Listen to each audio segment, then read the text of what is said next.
এবার ওমো number sec square theta plus tan square theta equal to 5/3। এখানে হয় sec স্কয়ার থিটাকে tan স্কয়ার থিটায় কনভার্ট করব অথবা tan স্কয়ার থিটাকে sec স্কয়ার থিটায় কনভার্ট করব। বিষয়টা তোমরা আগে থেকেই জানো, যেমন আমরা সূত্র জানি যে sec square theta minus tan square theta equal two 1, এটা তোমরা জানো তাই না?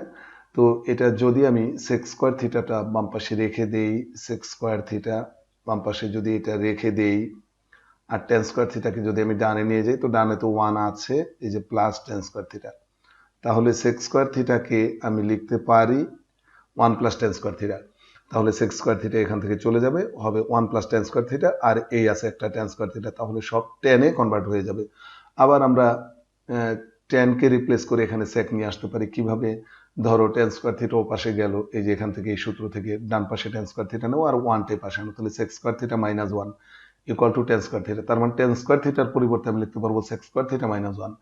এই tan স্কয়ার থিটা পরিবর্তে sec স্কয়ার থিটা মাইনাস 1 লিখলে সব sec স্কয়ার থিটা হবে, সেটাও কিন্তু করা যাবে।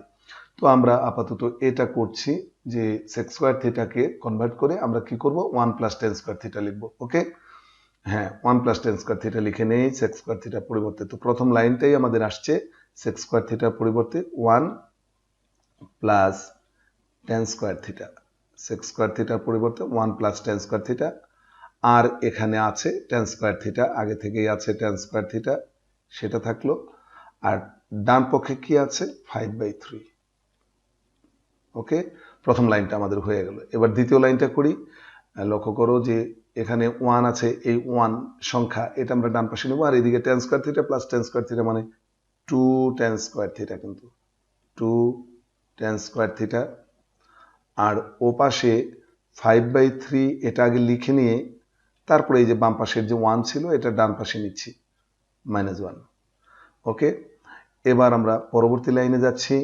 এই যে 2 ইন্টু tan স্কয়ার থিটা, এই 2টাকে আমরা ডান পক্ষে নিয়ে যাব, তো tan স্কয়ার থিটা লিখি, tan স্কয়ার থিটা। আর ডান পক্ষের কাজটুকু আগে করে নিই, সেটা কি, সেটা হলো 3 লসাগু নিয়ে এই যে 3 দ্বারা 3 কে ভাগ করলে 1, সেই 1 দ্বারা 5 কে গুণন করলে 5, এগুলি নিশ্চয়ই তোমরা বোঝো। মাইনাস, এই যে মাইনাস, আর এই 3 দ্বারা 1 গুণ করে এই যে 3, তার মানে এখানে কিন্তু 5 - 3 মানে 2 হবে। আর এই যে tan স্কয়ার থিটার সাথে যে 2 আছে সেটা তো গুণন হিসেবে ছিল, আর এ পাশে কিন্তু ওটা ভাগ হয়ে আসবে, তাই না? এ পাশে কিন্তু ভাগ হয়ে আসলো, বিষয়টা লক্ষ্য করো। হ্যাঁ, এবার tan square theta equal two উপরে 2, তাই না? 5 - 3 মানে 2, সেই 2 আর 2 কাটা, তাহলে উপরে থাকলো 1 আর নিচে থাকলো 3। ব্যাস, এবার আমরা কি করব, বর্গমূল করব। এই যে tan স্কয়ার থিটাকে বানালাম tan থিটা, আর ও পাশে বর্গমূল করলে অবশ্যই প্লাস মাইনাস রাখতে হবে। 1 এর বর্গমূল তো 1, আর 3 এর বর্গমূল √3। তাহলে এই অঙ্কটাতেও কিন্তু আমরা দেখতে পাচ্ছি যে tan থিটার ধনাত্মক মানও আসছে, ঋণাত্মক মানও আসছে। তো আমরা একবার ধনাত্মক মান নিয়ে করব, আবার ঋণাত্মক মান নিয়ে করব। তো আমরা লিখব যে এই যে পজিটিভ প্লাস নিয়ে পাই, প্লাস চিহ্নটাকে বিবেচনা করে পাই, প্লাস নিয়ে কি পাবো আমরা? আমরা পাবো tan থিটা ইকুয়াল টু এই যে পজিটিভ 1/√3। তো কোন কোন কোয়াড্রেন্টে tan পজিটিভ সেটা এখন আমরা লিখব, যে প্রথম ও তৃতীয় চতুর্ভাগে tan পজিটিভ, এটা আমরা লিখে নিব। হ্যাঁ, তাহলে এখন প্রথম চতুর্ভাগের জন্য হিসাবটা করি। হ্যাঁ, প্রথম চতুর্ভাগে, হ্যাঁ প্রথমে আমরা প্রথম চতুর্ভাগের হিসাবটা করব, তারপরে আমরা তৃতীয় চতুর্ভাগের হিসাবে যাব। তো প্রথম চতুর্ভাগের জন্য এই বাম পাশে tan থিটাই লিখলাম, আর ডান পাশে 1/√3, এটা tan থিটার tan কতর মান 1/√3, আমরা জানি tan 30 ডিগ্রির মান 1/√3, 30 ডিগ্রি মানে হলো π/6। তাহলে উভয় পক্ষ থেকে tan বাদ গেল, থিটা ইকুয়াল টু π/6। প্রথম চতুর্ভাগের হিসাবটা কিন্তু আমাদের সহজেই হয়ে গেল। এবার আমরা কি করব, এই যে তৃতীয় চতুর্ভাগের হিসাবটা করব। লিখব তৃতীয় চতুর্ভাগে, কি লিখব, তৃতীয় চতুর্ভাগে। তৃতীয় চতুর্ভাগে এই বিষয়টা হিসাবে আসে কিভাবে তোমরা জানো ইতিমধ্যে। তৃতীয় চতুর্ভাগে যদি আমরা যাই তাহলে এই যে tan থিটা ইকুয়াল টু এই যে tan π/6, এটাকে tan π/6 না লিখে tan, এখন তৃতীয় চতুর্ভাগে কিভাবে যেতে পারি সেটা দেখি। এই যে এখানেই দেখাই তৃতীয় চতুর্ভাগে কিভাবে যাওয়া যায়। দেখো এই যে পাই প্লাস সামথিং করলে তৃতীয় চতুর্ভাগে যাওয়া যায়। আরেকটা পথ আছে কিন্তু ওই পথে আমরা যাব না, কারণ ওই পথে অনুপাতটা চেঞ্জ হয়ে যাবে। আর পাই প্লাস সামথিং করলে আমরা জানি অনুপাত চেঞ্জ হয় না, ইতিমধ্যে আমরা অনেকগুলো অঙ্ক করেছি, কাজে এই জায়গায় ডিটেলস করছি না। তোমরা নিশ্চয়ই ইতিমধ্যে বোঝো এই বিষয়গুলো। কাজেই এখানে কি হবে, পাই প্লাস সামথিং বলতে π/6।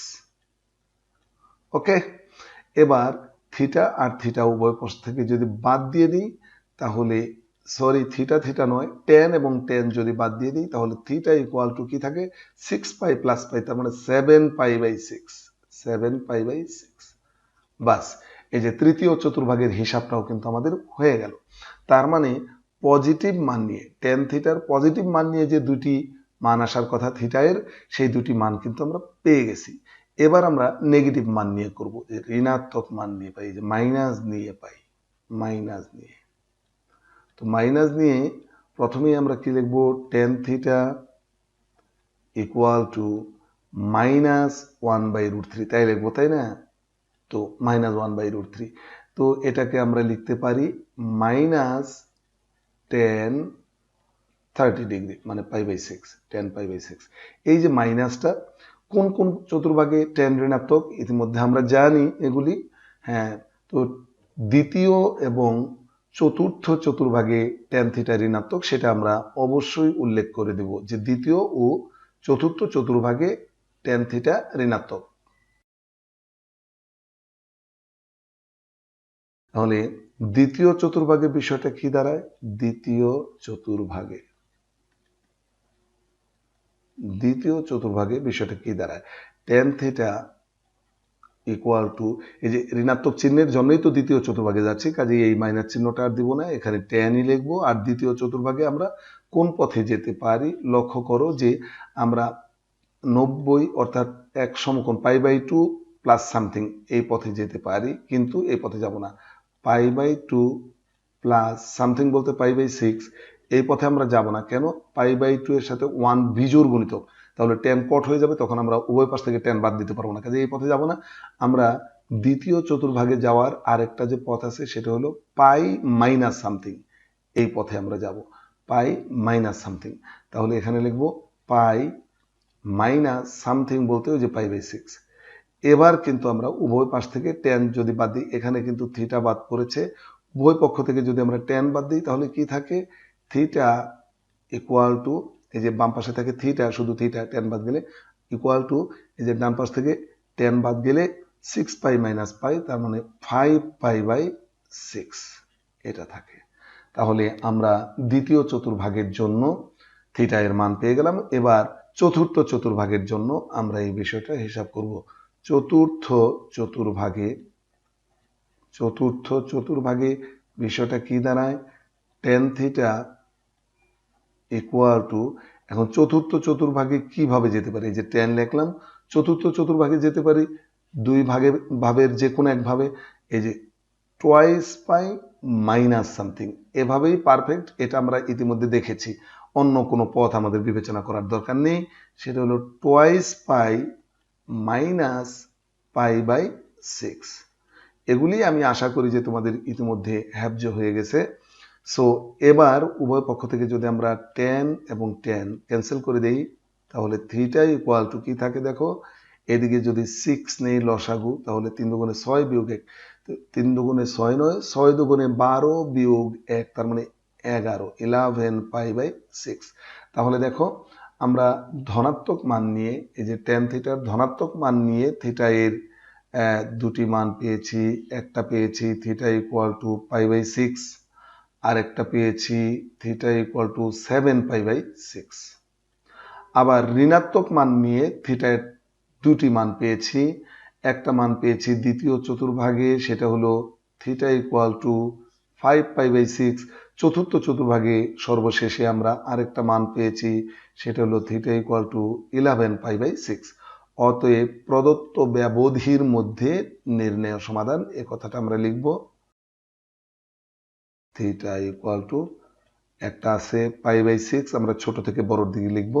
π/6 এর পরে আমরা লিখতে পারি 5π/6, 5π/6, দেন আমরা লিখতে পারি 7π/6, 7π/6, এবং সর্বশেষে যেটা লিখতে পারি সেটা ইকুয়াল টু 11π/6। তাহলে এটা 11π/। এবার চলো আমরা 6 নম্বরের এই সমস্যাটার সমাধান করি, অর্থাৎ এই ত্রিকোণমিতিক সমীকরণটার সমাধানে চলে যাই। এখানে আছে কোসেক স্কোয়ার থিটা, কট থিটা, কোসেক থিটা। হ্যাঁ, কিচ্ছু না, দেখে ভয় পাওয়ার কোনো কারণ নেই, খুবই সহজ। এই 5 কোসেক স্কোয়ার থিটাকে আমরা লিখব 1/sin স্কোয়ার থিটা, সাইনে কনভার্ট করলাম কোসেককে, সাইন স্কোয়ার থিটা, মাইনাস এটা 7 আছে, কট থিটাকে লিখব কস থিটা বাই, এই যে cos theta by sine theta, okay. আর ইনটু এই যে কোসেক থিটাকে লিখব 1/sin থিটা, রাইট। আর -2 থাকলো ইকুয়াল টু 0। Very good. এবার দেখো এটা তো 5/sin স্কোয়ার থিটা, তাই না? 5/sin square theta.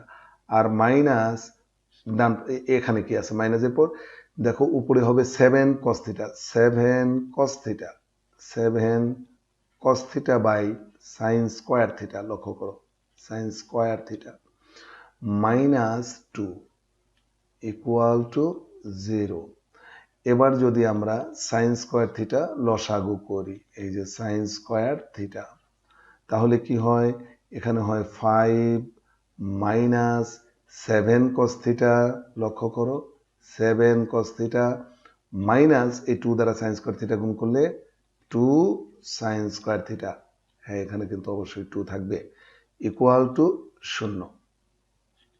এবার যদি আমরা আর গুণন করি, আর গুণন, শূন্যের নিচে 1 আছে, 1 দ্বারা আগে ওইটা গুণন করি, তাহলে হবে 5 মাইনাস 7 cos থিটা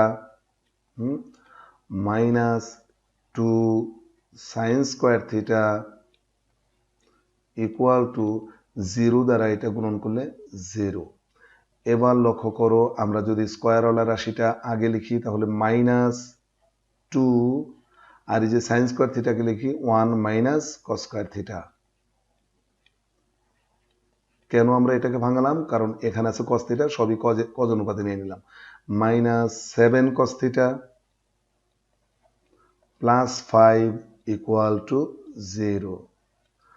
তো এই যে লাইনের শুরুতে মাইনাস ভালো লাগে না, এই জন্য মাইনাস দ্বারা গুণ করে দিতে পারি, অথবা আগে আমরা এই -2 দ্বারা প্রত্যেককে গুণ করে দিই, তাহলে -2 দ্বারা 1 গুণ করলে -2, আর মাইনাসে মাইনাসে +2 দ্বারা কস স্কোয়ার থিটাকে গুণ করলে 2 cos square theta, -7 cos theta plus 5 equal to 0। খুব সহজ সমাধান, এজ ইউজুয়ালি করে যাচ্ছি, তাই না? 2 cos স্কোয়ার থিটা, কোনো ঝামেলা নেই, 2 cos square theta -7 cos theta, আর এখানে থাকছে +5 -2, তার মানে +3 ইকুয়াল টু 0। এবার কিন্তু আমরা মিডল টার্ম করতে পারি, তাহলে প্রান্তীয় রাশিদ্বয়ের গুণফল নেই, এই যে 3 আর 2 এর গুণফল 6, 6 কে ভাঙিয়ে 7 বানানো খুব সহজ, এটা আমরা জানি, এই যে ডান পাশে আমি করে দিচ্ছি দেখো। তাহলে 2 cos স্কোয়ার থিটা, হ্যাঁ 6 কে ভাঙাবো, 6 একে 6, 6 একে 7, তাহলে -6 cos theta, 6 cos theta minus cos theta, আর +3 equal to 0, +3 equal to 0। Very good. এবার আমরা কি করব, প্রথম দুইটা থেকে 2 cos থিটা কমন, দেখো 2 cos থিটা যদি কমন রাখি তাহলে এখানে থাকে cos থিটা মাইনাস এখানে থাকে 3, এই যে 2 দ্বারা 6 ভাগ করলে 3, আর cos থিটা ভ্যানিশ, -1 নিলে এখানে থাকে cos থিটা -3, লক্ষ্য করো, ইকুয়াল টু 0। এবার আমরা আর একটা লাইন করব, সেটা হলো cos থিটা -3, এই উৎপাদকটা আগে নিয়ে নিব, cos থিটা -3 এটা আগে নিয়ে নিলাম, আর কি থাকে 2 cos theta -1, 2 cos theta minus 1 equal to 0। এবার দেখো এখানে দুটি উৎপাদকের গুণফল 0 আছে, তাহলে প্রত্যেকে আলাদা আলাদাভাবে 0। সেই হিসেবে আমরা লিখব যে অতএব cos থিটা মাইনাস 3 যে প্রথম উৎপাদক cos theta minus 3 equal to 0, অথবা আমরা কি লিখতে পারি 2 cos theta minus 1 equal to 0, এটাও লিখতে পারি। এখন এটা যদি লিখি, এই যে cos theta minus 3 equal to 0, এখানে যদি আমরা cos থিটা ইকুয়াল টু 3 লিখি, হ্যাঁ, এটা গ্রহণযোগ্য হবে না, যা গ্রহণযোগ্য নয়, এটা গ্রহণযোগ্য হ্যাঁ নয় লিখব। কেন? হ্যাঁ, কারণটা কিন্তু উল্লেখ করতে হবে অবশ্যই। এখানে লিখব কারণ দেখো cos থিটার মান আসছে কত 3, কিন্তু আমরা তো জানি যে cos থিটার সর্বোচ্চ মান 1 এবং সর্বনিম্ন মান -1। সেটাই আমরা লিখব যে cos থিটার সর্বনিম্ন মান -1 এবং সর্বোচ্চ মান হতে পারে +1। সেটাই যে এইভাবে লিখে, এটা তোমরা ইতিমধ্যে জানো। হ্যাঁ, এই কারণে এই মানটা গ্রহণযোগ্য নয়। তাহলে এটা গেল। আমরা ওইটা করি, ওই যে ডান পাশে 2 cos theta minus 1 equal to 0, এইটার থেকে আমরা লিখতে পারি 2 cos থিটা ইকুয়াল টু 1। এই যে 2 cos থিটা ইকুয়াল টু 1, বা আমরা লিখতে পারি cos theta equal to half. দেখো cos theta equal to half, বা cos theta equal two cos কত ডিগ্রি মান হাফ, cos 60 ডিগ্রি মান হাফ π/3। কিন্তু এখানে আমাদের চিন্তা করতে হবে যে cos থিটার মান যে ধনাত্মক, কোন কোন চতুর্ভাগে cos থিটা ধনাত্মক। আমরা জানি প্রথম চতুর্ভাগে এবং চতুর্থ চতুর্ভাগে cos থিটা ধনাত্মক। সেই কথাটা আমরা এখানে লিখব যে প্রথম ও চতুর্থ চতুর্ভাগে cos থিটা ধনাত্মক। তো প্রথম চতুর্ভাগের জন্য তো কোনো সমস্যা নেই, প্রথম চতুর্ভাগের মানটা আমাদের চলেই আসছে। তো আমরা যদি লিখি যে প্রথম চতুর্ভাগে, হ্যাঁ, প্রথম চতুর্ভাগে আমরা যদি হিসাবটা করি, শুধু লিখব cos theta equal two cos π/4 cos π/3। তাহলে থিটা ইকুয়াল টু, যে cos cos কাটা যাবে, অতএব থিটা ইকুয়াল টু π/3। হ্যাঁ, প্রথম চতুর্ভাগের জন্য কোনো ঝামেলা নেই। আর চতুর্থ চতুর্ভাগের জন্য কি হবে? চতুর্থ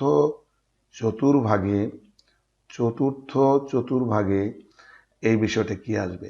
এই যে cos থিটা ইকুয়াল টু, আমরা জানি ইতিমধ্যে চতুর্থ চতুর্ভাগে কিভাবে যেতে হয়, কিভাবে গেলে আমাদের লক্ষ্যে পৌঁছতে পারি, সেটা হলো 2π মাইনাস সামথিং। এটা আমরা এর আগে বেশ কয়েকটা অঙ্কে করে আসছি, চতুর্থ চতুর্ভাগে কিভাবে যেতে হয়, কাজে ব্যাখ্যা দিলাম না। এবার cos আর cos যদি উভয় পাশ থেকে বাদ দিয়ে দিই, আমি ডান পাশে লিখছি cos আর cos বাদ দিয়ে দিলে বাম পাশে থিটা, ডান পাশে কি থাকবে 3 গুণে 6, 6π মাইনাস π, তার মানে 5π/3। অতএব প্রদত্ত ব্যবধির মধ্যে নির্ণেয় সমাধান। অতএব প্রদত্ত ব্যবধির মধ্যে, এই যে ব্যবধির মধ্যে, হ্যাঁ, নির্ণেয় সমাধান। ব্যবধিটা কি তোমাদের নিশ্চয়ই মনে আছে? হ্যাঁ, ব্যবধিটা হচ্ছে 0 থেকে 360-এর মধ্যে থিটা এর মান। হ্যাঁ, প্রদত্ত ব্যবধির মধ্যে নির্ণয় সমাধান থিটা ইকুয়াল টু, আমরা দুটি মান পেয়েছি, একটা হলো π/3 এবং আরেকটা পেয়েছি 5π/3। আশা করি এই অঙ্কটাও তোমরা বুঝতে পেরেছো।